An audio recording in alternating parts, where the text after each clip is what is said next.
So ito po yung mga nagtatanong or follow up dun sa last na video ko na bakit daw puro puti. So ito na po yun. Kung makikita nyo, yan o, diba? Grayish white kasi makapal nga. So nagmi-mix yung loob sa kalabas. Pero mostly talaga white. White ng undercoat. So ayan po. Kita nyo nang maayos yung color niya. So yan po. Yan yung undercoat kasi double coated nga ang mga huskies.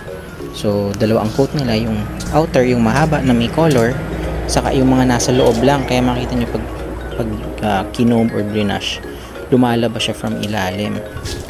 So yan po siya. At yung undercoat is medyo makapal siya at mainit pag hinawakan mo. At pag hinipan mo talagang lumilipad kasi very